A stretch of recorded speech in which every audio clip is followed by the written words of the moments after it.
Welcome everyone to another BNSF video. Today we are going to be doing a tutorial video on how to set up the ATLS crossings. So what I'm going to do is I'm just going to call this route ATLS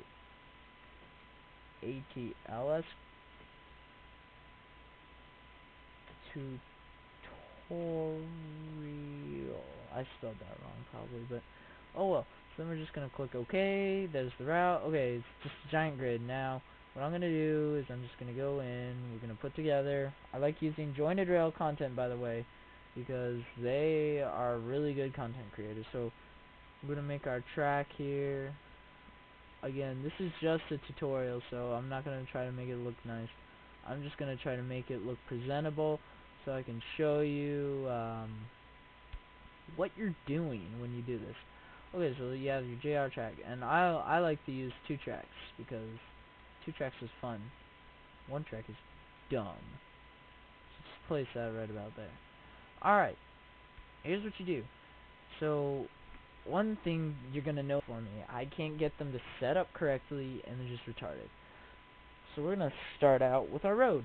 Again, I like using high detail content, so I'm going to go to the yarn, and we're going to go over to this one. I like this one. This is, I think, one I was... No, this isn't one I used for one of mine. And I'll just turn off the traffic for the tutorial. And I normally don't have traffic on it anyways, so... because that just gets annoying after a while. So, I'm going to actually make some realistic road. 2-lane. I want the 2-lane right here. This is what I use because it's awesome. So we'll just put it right there. Okay, so next what we're going to do is we're going to go over to our building. Okay, add objects, yes. So we're going to go to the grade. I'll type in grade crossing. It'll take me to the one. I got a new crossing gate I want to try out, so I'm actually going to put up. Oh, that's a cool one. I like that one. See? I like that crossing. And then that's actually a crossing I'm going to use for something. Okay, so you're going to set up... I like the BNSF 150s, or the BNSF 50. I cannot see today. Okay, so basically you have your crossing gate right here. I don't use stoppers because traffic stoppers are gay. In my opinion, I can't use them. They're impossible for me, then maybe not you and some other people, but for me it is impossible. So, I really like these crossing gates, so I'm going to keep going on about that. So, what are we going to do now? What is it? We're going to go to the slave. We want to set up...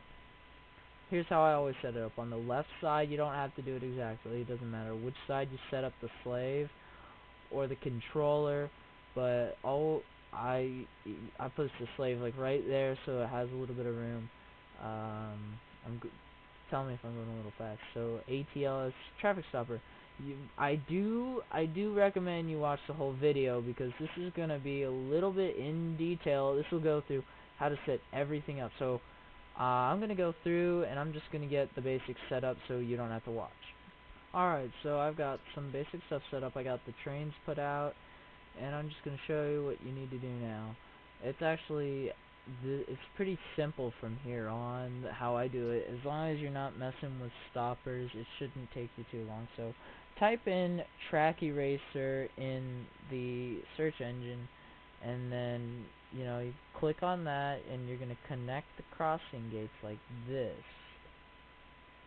Normally, if you were using a traffic stopper, you would connect that to the traffic stopper, then that to the crossing gate, then the crossing gate to the traffic stopper, and then that's it. So right here is the basic setup. Slave to crossing gate to crossing gate, and you're done. It's seriously that simple. And now what we want to do is we're going to set it all up. Go over here to this and then type in trigger. You want this green T looking thing, and the way we're doing it is you're going to set up 4 of them. Like this is the one So that'll be going there for that domain, and then we'll place 2 here. So this is for this side of the track when the trains are coming this way, and then right here you have this track for the trains that are coming this way. And then what I think these do is these just tell the train, hey, or the crossings, these will tell the crossings, the train is leaving. Okay, there we go. Alright, so now what we're going to do is we're going to go over here. We're going to set this up first. Pay attention. Alright, so what you want to do is you're going to set the channel. Obviously, you're going to set this channel 1. And one thing you'll notice is when you put in the channel, let's say I already have a channel 1 set up and I put in another crossing with the same controller, what will happen is that'll go to channel 2 automatically. So right here where it says route, you're going to press the minus button and it's going to go to level crossing mode. You want that, and you're going to click OK. You're going to click the button. Then you're going to come over here, you're going to set, what is it? There. So right now it'll be off, as set to control traffic on route. You're going to press the minus and it's going to go to LCM and set the channel to 1. Otherwise it will not work. So then you're going to go over here to these. You're going to click this, and then you're going to change that to channel 1. 2-way running for trigger system. That's all you have to do, those 2 things. And then do the same thing. And that's about it, and then I'll show you it working.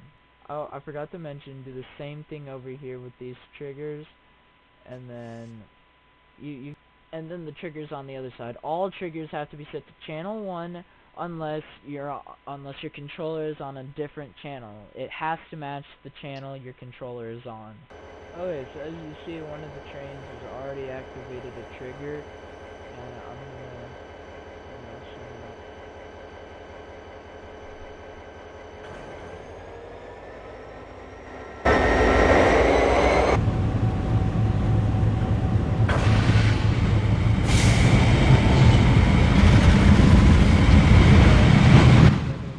Crossing gates here at full speed because I'm too lazy to actually do so. There's our train.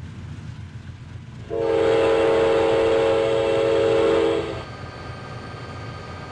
I'm gonna pause it while the train's still running.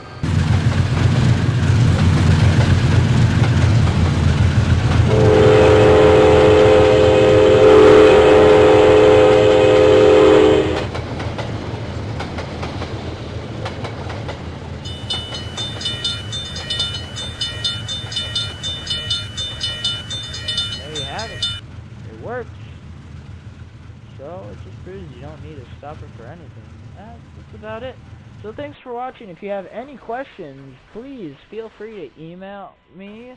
My email is the BNSFrailroader@gmail.com. Sorry, I'm not thinking today. And you can always personal message me or leave a comment. Subscribe, rate. Again, thanks for watching. See ya.